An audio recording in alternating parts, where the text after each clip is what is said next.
12 तारीख को हम बीएसएससी ऑफिस जाकर लेटर देकर इस चीज़ से अवगत कराए थे कि लाखों छात्र छात्राएं परेशान हैं, क्योंकि बिहार में कहीं भी जाति प्रमाण पत्र, आवासीय, ईडब्ल्यूएस कोई भी सर्टिफिकेट इस तरह का नहीं बन रहा है। तो बीएसएससी सीजीएल 3 का फॉर्म भरने की अंतिम तिथि 1 जून तक अब बढ़ा दिया गया है और लाखों छात्र छात्राओं के हित में ये फैसला लिया गया है बीएसएससी के द्वारा।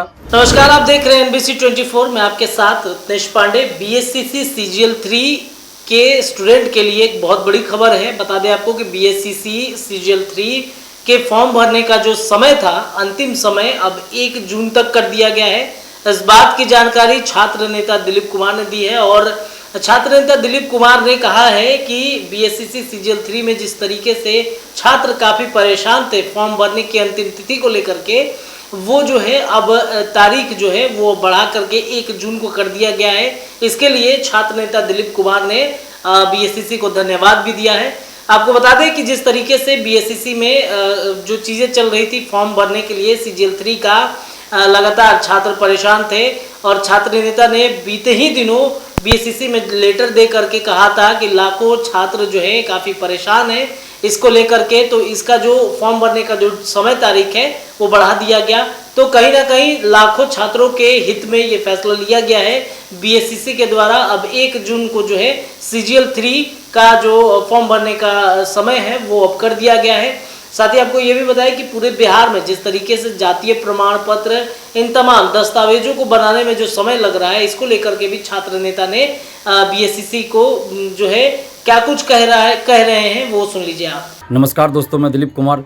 दोस्तों, बीएसएससी सीजीएल 3 का फॉर्म भरने की अंतिम तिथि 1 जून तक अब बढ़ा दिया गया है और लाखों छात्र छात्राओं के हित में ये फैसला लिया गया है बीएसएससी के द्वारा। इसके लिए सबसे पहले बीएसएससी को बहुत बहुत धन्यवाद। 12 तारीख को हम बीएसएससी ऑफिस जाकर लेटर देकर इस चीज़ से अवगत कराए थे कि लाखों छात्र छात्राएं परेशान हैं, क्योंकि बिहार में कहीं भी जाति प्रमाण पत्र, आवासीय, ईडब्ल्यूएस कोई भी सर्टिफिकेट इस तरह का नहीं बन रहा है। सारा सर्वर ही उसका डाउन है, पूरे बिहार का सर्वर ठप है और 10 दिन से कहीं भी नहीं बन रहा है। तो बीएसएससी ने इस पर गंभीरतापूर्वक विचार किया और 1 जून तक अब तिथि बढ़ा दी गई है। तो इसके लिए बीएसएससी को धन्यवाद कि लाखों छात्रों के हित में हमारी जो मांग थी उस मांग को बीएसएससी ने मान लिया। इसके लिए बीएसएससी को बहुत बहुत धन्यवाद। और जहां भी बीएसएससी अगर छात्र हित में कुछ करती है तो निश्चित रूप से हम बीएसएससी की तारीफ भी करेंगे, लेकिन जहां कुछ गलत करेगी वहां हम आलोचना भी करेंगे। ये लोकतांत्रिक देश है और आगे भी हम लोग इस चीज़ के लिए अब संघर्ष जारी रखेंगे। फिर बीएसएससी ऑफिस हम जाएंगे कि एडिट करने का एक मौका दिया जाए, कि एडिट करके सुधार कर सके। जहाँ भी कुछ त्रुटि हो गई, अशुद्धि हो गई, चाहे वो साइबर कैफ़े वाले की गलती की वजह से हो या छात्र छात्राओं की खुद के भूलवश हो, यानी कि कहीं भी अगर त्रुटि हो गई है, अशुद्धि हो गई है, तो उसको सुधार करने का एक मौका कम से कम बीएसएससी दे। इसके लिए एडिट का ऑप्शन देने की मांग हम लोग करेंगे। बीएसएससी ऑफिस हम लोग फिर जाएंगे और अभी जो लोग फॉर्म भरने वाले हैं तो कम से कम इतना ज़रूर कीजिएगा कि कोई अपने तरफ से कोई गड़बड़ी मत कीजिएगा। और साइबर कैफ़े से आप फॉर्म भरवा रहे हैं तो वहाँ एक एक वर्ड पे आप खुद ध्यान दीजिए, तभी आप अगला चीज़ भरिए। ये नहीं कि साइबर कैफ़े वाले कुछ भर दिया, आप कहीं और देख रहे हैं और वो गलत भर दिया। साइबर कैफ़े वाले को इससे कोई फ़र्क नहीं पड़ेगा कि आपका फॉर्म में नाम में स्पेलिंग गलती भरा गया या डेट ऑफ बर्थ गलती भरा गया या कास्ट सर्टिफिकेट नंबर की जगह आपका डेट ऑफ बर्थ दे दिया या ब्लैक एंड वाइट बैकग्राउंड की जगह फ़ोटो में कलर कर दिया। उसको क्या फ़र्क पड़ता है, उसको तो पैसा मिल गया फॉर्म भरने का। दिक्कत तो आपको होगी जब आपका सिलेक्शन हो जाएगा या फिर एडमिट कार्ड ही नहीं आने, एडमिट कार्ड ही इशू नहीं करे, उस समय आप साइबर कैफ़े वाले को क्या कर लीजिएगा, कुछ नहीं कर पाइएगा। ये तो आपकी ज़िंदगी और आपके करियर का सवाल है, आपके भविष्य का सवाल है। तो इसलिए आप जब साइबर कैफ़े में फॉर्म भरवाते हैं तो एक एक वर्ड को ध्यान से देखिए कि स्पेलिंग में कहीं गलती तो नहीं है, कैटेगरी में गलती तो नहीं है। जैसे बीसी एमबीसी कैटेगरी में बहुत सारे लोग गलती भर देते हैं। साइबर कैफ़े वाले को क्या पता है एमबीसी क्या है, एमबीसी क्या है, बीसी कैटेगरी क्या है, तो कुछ भी कैटेगरी वो भर देंगे। इसलिए आप खुद देखिए, एक एक वर्ड को देखिए, एक एक ऑप्शन को देखिए कहाँ क्या भरना है और तभी आगे बढ़िए। एक चीज़ सही भरा जाए तब आगे का चीज़ भरिए, क्योंकि आपके भविष्य का ये सवाल है। साइबर कैफ़े के भविष्य का सवाल नहीं है, साइबर कैफ़े वाले के भविष्य का सवाल नहीं है। तो इसलिए आप लोग खुद देखिए। और जो लोग फॉर्म भर चुके और गलतियाँ हो गई है कहीं भी, तो उन लोगों से भी हम यही कहेंगे कि आप लोग पढ़ाई करते रहिए।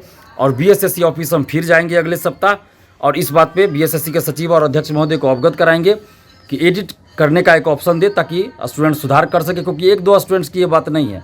मुझे लगता है कम से कम 1 लाख स्टूडेंट जरूर होंगे जिन्होंने कुछ ना कुछ त्रुटियां की है साइबर कैफ़े वाले की गलती की वजह से या बीएसएससी के सर्वर स्लो होने की वजह से।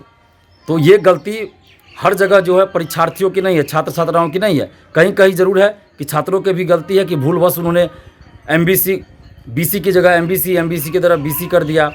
मार्कशीट का नंबर देना है तो डेट ऑफ बर्थ भरा गया, तो ये साइबर कैफ़े वाले की गलती से हो रहा है।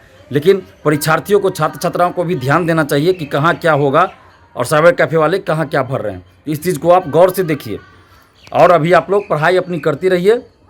और जब अगर कुछ ऐसा होता है, अगर ऐसे बीएसएससी ऑफिस हम फिर जाएंगे, अगर बीएसएससी एडिट करने का ऑप्शन नहीं देगी तो फिर हम लोग आंदोलन ज़रूर करेंगे, क्योंकि ये लाखों स्टूडेंट्स के भविष्य का सवाल है।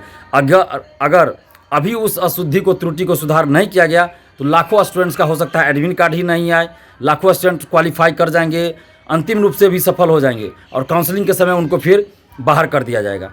तो इसलिए बाद में ये दिक्कत ना हो, अभी ही इस चीज़ का समाधान होना चाहिए, इस समस्या का समाधान होना चाहिए। इसलिए एडिट करने का एक ऑप्शन मिलना चाहिए। तो इसके लिए हम लोग फिर अगले सप्ताह जाएंगे बीएसएससी ऑफिस। अगर बीएसएससी नहीं मानती है, एडिट करने का ऑप्शन नहीं देगी, तो फिर हम लोग आंदोलन करेंगे। फिलहाल आप लोग पढ़ाई जारी रखिए। धन्यवाद। जय हिंद। तो आपने सुना किस प्रकार से छात्र नेता दिलीप कुमार ने बीएससीसी को धन्यवाद दिया है। बता दें आपको कि जिस तरीके से बिहार में अभी जातीय प्रमाण पत्र से लेकर के तमाम वो दस्तावेज जो फॉर्म भरने में, बीएससीसी सीजीएल 3 के फॉर्म भरने में जो लगता है दस्तावेज, वो जो है काफ़ी परेशानी हो रहा था, नहीं बन पा रहा था, जिसके वजह से जो है कहीं ना कहीं जो आवेदन दिया गया छात्र नेता के द्वारा, बीएससीसी ने उसको सुना है और छात्रों के हित में ये फैसला लिया गया है। साथ ही छात्र नेता दिलीप कुमार ये भी कह रहे हैं कि जिन बच्चों ने फॉर्म भरा है उसमें एडिट का ऑप्शन जो है वो उसको लेकर के वो काफ़ी परेशान है, तो एडिट को लेकर के भी उन्होंने बीएससीसी से मांग की है। अब देखने वाली बात होगी कि क्या एडिट का ऑप्शन आता है या फिर नहीं आता है। बहरहाल इस खबर में इतना ही। जुड़े रहिए एनबीसी के साथ में। बहुत धन्यवाद सभी दर्शकों।